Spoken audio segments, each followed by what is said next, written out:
বিশ্বকবি তিরোধান দিবস। বুধবার 22শে শ্রাবণ বিশ্বকবি রবীন্দ্রনাথ ঠাকুরের তিরোধান দিবসে কবি প্রণাম অনুষ্ঠানের আয়োজন করে শিলিগুড়ির আনন্দধারা সঙ্গীত শিক্ষা কেন্দ্র। আনন্দধারা সঙ্গীত শিক্ষা কেন্দ্রের শিক্ষিকা তথা সমাজসেবী অনিন্দিতা চট্টোপাধ্যায় জানিয়েছেন, বিশ্বকবির প্রতি শ্রদ্ধা নিবেদন করতে তারা তার প্রতিকৃতিতে পুষ্পার্ঘ্য অর্পণ করেন। তারপর তার ওপর আলোচনা এবং রবীন্দ্রসঙ্গীত পরিবেশন করা হয়।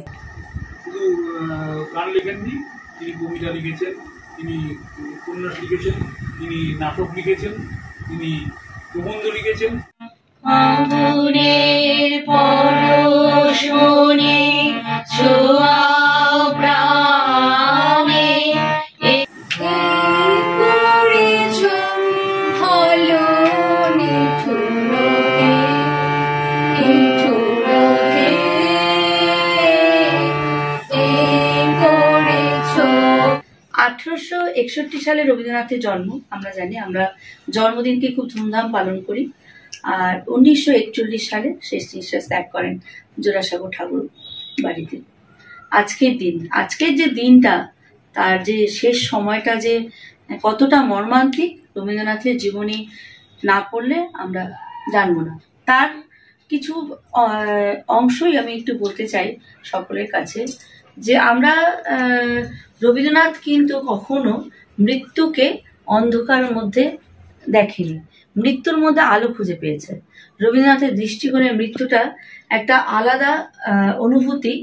যেমন ভাবে তিনি বেদ নিয়ে অনেক পড়াশোনা করেছিলেন, উপনিষদ পড়েছিলেন, সেখান থেকে রবীন্দ্রনাথের মনে একটাই হয়েছিল যে আমাদের আত্মা কিন্তু কখনো বিনাশ নেই, আত্মার মৃত্যু হয়নি। তাই রবীন্দ্রনাথ সবসময় মৃত্যুর পরে জীবনকে সে কিন্তু প্রমিনেন্ট করেছে, যে মৃত্যুর পরে সে জীবন আসে। তাই রবীন্দ্রনাথ যখন তার শেষ গানটা যখন লিখেছিল, আমরা হয়তো অনেকেই অজানা, কিন্তু আমরা যারা রবীন্দ্রনাথকে ভালোবাসি, আমি সকলকে বলি যে আমরা জন্মদিনে হে নূতন দেখা দিক এই গানটা গাই। এই গানটা কিন্তু রবীন্দ্রনাথ ঠাকুর 1941 সালে 23শে বৈশাখ গানটি রচনা করেছিলেন। মানে আজকে হচ্ছে শ্রাবণ, মানে আষাঢ়, বৈশাখের পরে জ্যৈষ্ঠ, আষাঢ়, শ্রাবণ, মানে মৃত্যুর তার 3 মাস আগে, মানে মৃত্যুর কাছাকাছি। তাহলে কি আমরা মৃত্যু দিনে কি হে নূতন গানটা গাই না? কেন গাই না? কারণ হচ্ছে রবীন্দ্রনাথ বোঝাতে চেয়েছে মৃত্যুর মানেই আবার নতুন জন্ম তৈরি হওয়া। কারণ আমাদের মননে চেতনায় সবসময় রবীন্দ্রনাথ আছে।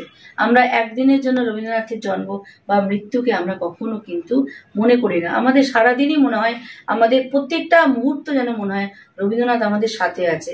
কি স্বাধীন হয়েছিল, যখন রাখি বন্ধন উৎসব হয়েছিল দেশ স্বাধীনতার সময়, তিনি যে বঙ্গভঙ্গ আন্দোলনে নিজেকে রাখতে না পেরে তিনি সেই সময় যত গান লিখেছিলেন, সেই মুহূর্তকে রবীন্দ্রনাথ বাংলা প্রত্যেকটা মানুষের মধ্যে দিয়েছিলেন, যে আমরা সবাই বন্ধনে, আমরা সবাই একে অপরের সাথে ভাতৃবন্ধনে, মেলবন্ধনে যদি আমরা থাকি, তাহলে আমাদের যুদ্ধটা অনেকটা কমে যায়।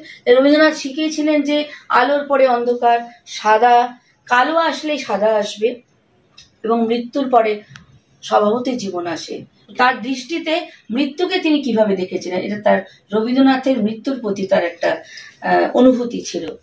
এইটুকুই বললাম। আমরা আনন্দধারা সঙ্গীত একাডেমি থেকে আজকে আমরা দেশবন্ধু পাড়ায় শুভ্রার বাড়িতে আমরা একটা ছোট্ট করে আমরা করছি। আমরা আগুনের পরশমণি গানটা দিয়ে ওপেনিং করব, উদ্বোধন গাইব। আগুনের পরশমণি এই গানটা সম্বন্ধে বলি, এটা পূজা পর্যায়ের গান বা এটা দুঃখ উপসর্গের গান। আমরা যখন কোনো বেদনা বা কোনো জায়গায় আমাদের যখন আমরা খুব শোকাহত হই, তখন রবীন্দ্রনাথ কিন্তু প্রচুর গান লিখেছিলেন। আমরা হয়তো জানি না কি কি গান হয়েছেন, আমরা হয়তো আনন্দে উচ্ছ্বাসে সেই গানগুলো খুব ভাবে গাইছি। যেমন আমি মারের সাগর, খেয়া তরিটা কিন্তু ওটা মৃত্যুর সাগর বলছে। আমরা মৃত্যুর তরি বেয়ে আমরা স্বর্গে যাব না কোথায় যাব, সেটা আমাদের প্রতিটা মুহূর্তে আমাদের কর্ম আমাদেরকে নিয়ে যাবে। এটা ছিল রবীন্দ্রনাথের দর্শন, এবং এটাই ছিল রবীন্দ্রনাথের সঙ্গীত।